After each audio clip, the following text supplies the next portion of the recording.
My name is William Schrein, and today I'll be presenting my project titled The Death of Commitment, the Moral, Social, and Financial Costs of Divorce. My research looks at how divorce has evolved over the past century, give or take, not just legally, but morally, socially, financially, and culturally, and also how that evolution has reshaped the expectations and stability of American families. My central question is simple. How has the normalization of divorce changed the meaning of marriage, and what consequences has that shift created for families and future generations? Once considered a last resort crisis, divorce is now reframed as like a fresh start or a path to personal happiness. And my project was exploring how we got from one extreme to the other in the span that we have. I know I had different things to choose from in the beginning weeks, but I chose this topic because of my disappointment with divorce. I've had many friends and family members afflicted by divorce, and I figured it would be a great thing to look into deeper. Another small thing that had me want to go for this topic was that videos that I saw over the course of my college career and books that I've read containing insights on divorce and also relationships in general. I figured might as well talk about it since I have some background on it, and I couldn't necessarily include the videos and books in my paper, but they are worth a look into nonetheless, especially the ones that talk about divorce from a lawyer's perspective, James Saxon's. So my sources include academic research from sociology, psychology, and economics, a historical newspaper from the early 1900s, studies on child development, cross-national studies on divorce attitudes, and modern research on autonomy, values, and commitment. Together, these allowed me to trace divorce from a cultural taboo to an everyday expectation. So, real quick side note, I can't for the life of me find an image on this Herald, I think that's how you say it. I found buildings, a map, Silent Hill 2 destinations, and not even an image of a newspaper building. So I'm just gonna have a newspaper of a steak. Steak! Yes.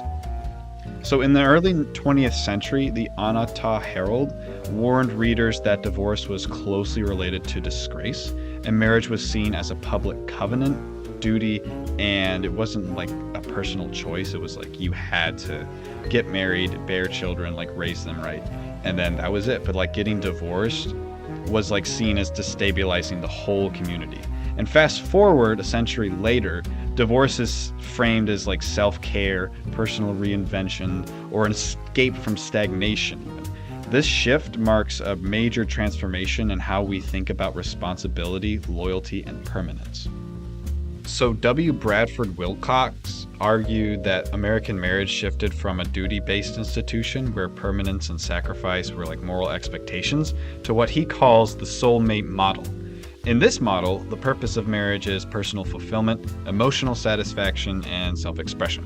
When the focus changes from responsibility to personal happiness, divorce then naturally becomes more morally acceptable.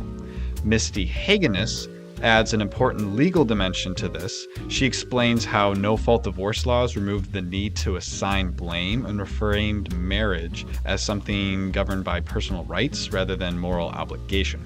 As the law became more centered on autonomy and fairness, cultural stigma around divorce declined dramatically, and you see this shift throughout the course of, life.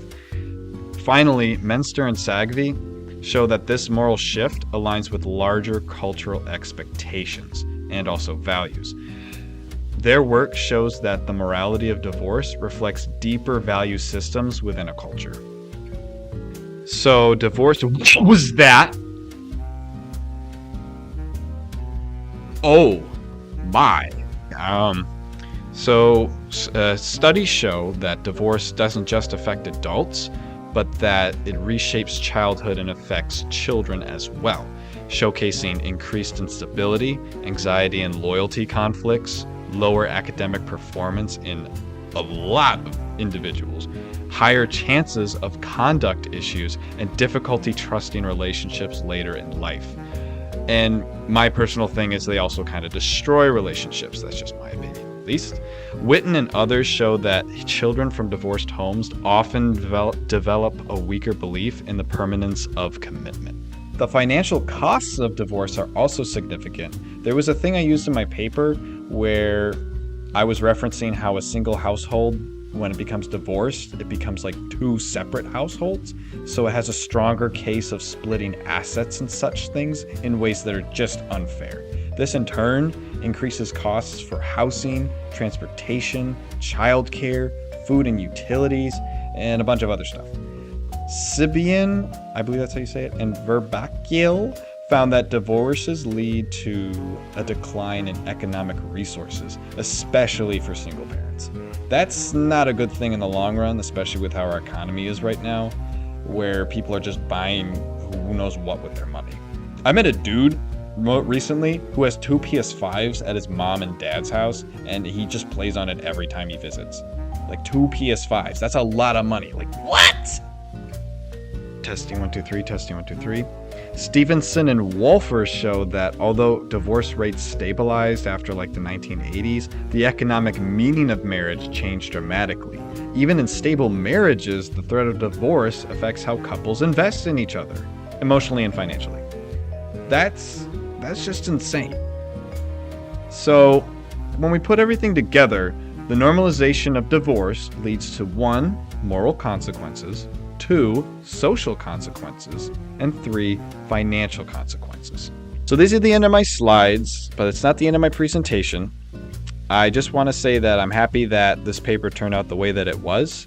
If I missed anything, it's in my paper. I think I covered everything in this presentation. At least I hope I did. I hope you liked it. I hope you enjoyed it. All right, testing 1 2 3, testing 1 2 3. There are a lot of great examples in society where even though kids are like affected by divorce and then they grow up to be adults and they work through their stuff and whatnot, they could still do amazing things and break past like the burden and trauma of divorce. Like Keanu Reeves or Matthew McConaughey, these are, even though they're actors, they're great people. I've seen them do a lot of great things in society. And there are plenty of other examples I'm sure we can think of. So it's not like divorce is like, oh, God, it's the end all be all. It's just, it hurts. And it's another thing that we got to move past. I want to thank my tutor for actually helping me structure this paper ethically and morally and all the other stuff. She honestly was a massive help. Huge shout out to her. I absolutely adore her. Just wow. And last but certainly not least, we got a special guest with us to end the presentation. Give it up from the guy from Fortnite, Eminem. Yo, what's going on, everybody? I'm Eminem, and Oh my God, he stole Eminem. Somebody stop him, he's getting